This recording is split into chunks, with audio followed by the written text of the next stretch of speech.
तीन तिगाड़ा काम बिगाड़ा। तीन बहुओं के रवैये से सासू माँ बहुत परेशान थी। दरअसल बात ये थी कि तीनों बहुओं में किसी बात को लेकर अनबन हो गई थी।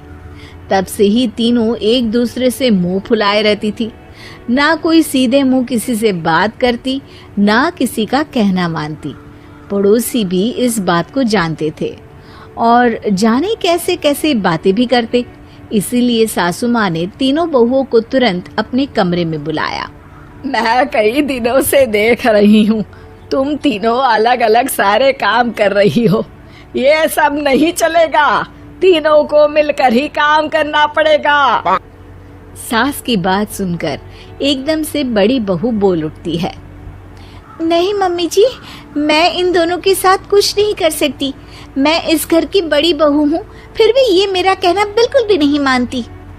अरे जेठानी जी, जानबूझकर मुझे डबल काम करवाती है आप, और छोटी मुझसे टेढ़े मुंह ही बात करती है।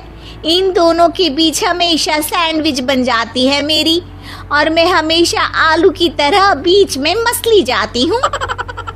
मम्मी जी, इन दोनों को लगता है कि मैं छोटी हूँ तो इनके पैरों तले दब जाऊंगी, लेकिन नहीं, मेरा भी उतना ही अधिकार है जितना इन दोनों का है।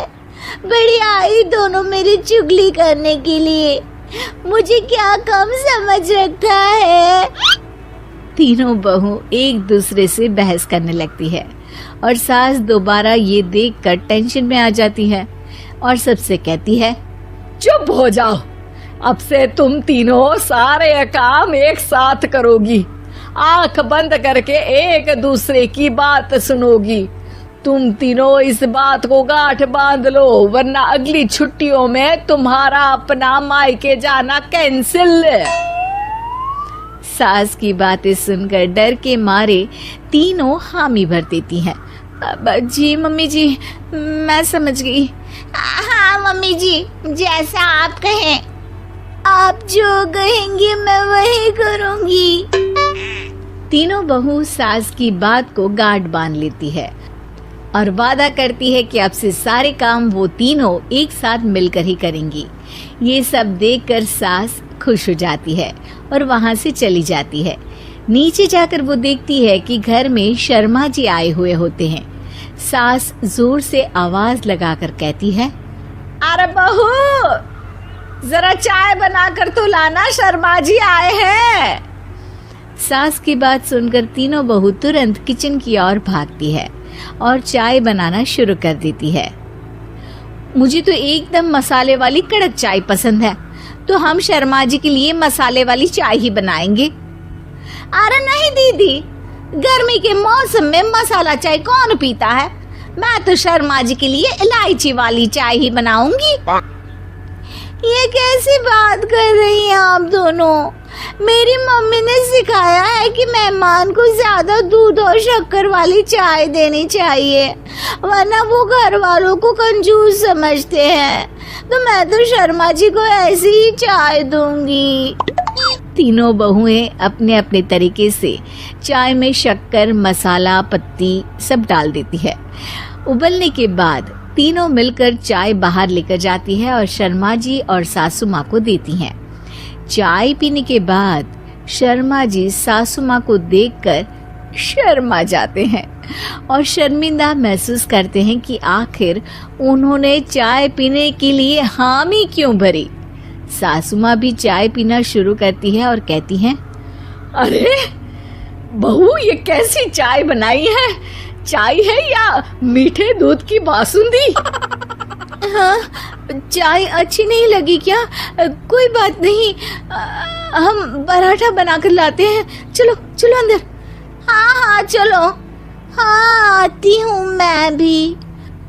नहीं नहीं, मेरा पेट चाय ने ही चौपट कर दिया, वही काफी है। पराठे से पोपट नहीं करवाना, मैं तो चलता हूँ। शर्मा जी चुपचाप पतली गली से निकल जाते हैं।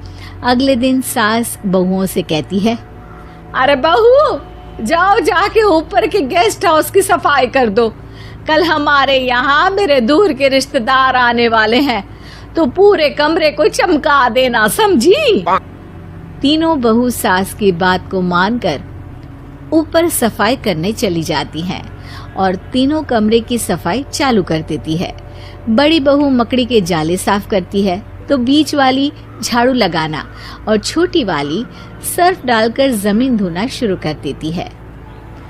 अरे दीदी जेठानी जी, अभी मैंने पूरी फर्श धोई और आप फिर से धूल नीचे गिरा रही हैं। और मछली जेठानी जी, आप बिना झाड़ू की धूल यहाँ छटक रही हैं।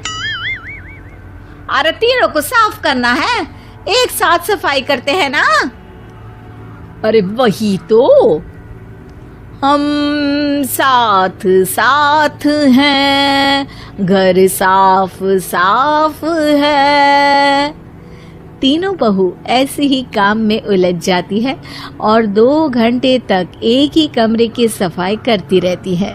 बहुत देर से अपनी बहुओं को ना देखने के कारण सास ऊपर कमरे में उन्हें देखने जाती है, लेकिन कमरे में घुसते ही वो गीली फर्श पर फिसलने के कारण नीचे गिर जाती है। ओरी मोरी मैया, हड्डी मरोड़ के रख दी। आए मेरी तो कमर ही टूट गई रे। तीनों बहुएं सास को उठाती हैं और बिस्तर पर सुला देती है। अरे मेरे हाथ पैर दर्द कर रहे हैं, दबा दो, आराम मिलेगा। हाँ जी माँ जी। अरे जी माँ जी, जी माँ जी। और तीनों बहुएं एक साथ सास के हाथ को दबाना शुरू कर देती हैं। माँ की तो चीख ही निकल जाती है और नतीजा ये होता है कि सास के बचे हुए शरीर में भी दर्द उठ जाता है। हाय राम, ये क्या कर दिया तुम तीनों ने। अरे मेरी तो किस्मत ही फूटी है कि तुम जैसी बहुएं मुझे मिली। हे भगवान, पूरे शरीर में दर्द बढ़ गया है। अब तो पता नहीं कि चल भी पाऊंगी या नहीं। माफ करो, मुझे गलती हो गई मुझसे कि तुम तीनों को एक साथ काम करने के लिए बोला। सोचा था तीनों मिलके अच्छे से काम करेगी, लेकिन बड़े बुजुर्ग सही कहते थे कि 3 तिगाड़ा काम बिगाड़ा। तुम लोगों ने ये बात ना आज साबित करके दिखा दी। तुम तीनों को तो समझाना यानी मानो भैंस के आगे बीन बजाना है। तुम्हें अकेले अकेले काम करना है ना, तो अब से तुम अकेले ही अपना अपना काम करो। तीनों बहुएं वहां से जाने लगती है। अरे कहाँ जा रही हो? आप ही ने तो कहा कि अपना अपना काम करो, तो मुझे मुल्तानी मिट्टी लगानी है। अरे मुझे भी तो नेल पॉलिश लगानी है। मुझे ना मेहंदी लगानी है। सास अपना सर पीट लेती है और कहती है, अरे मुझे भी लगाना है कुछ। क्या माँ जी? क्या माँ जी? क्या माँ जी? तुम्हारे घर वालों को फोन तुम्हारी हरकतें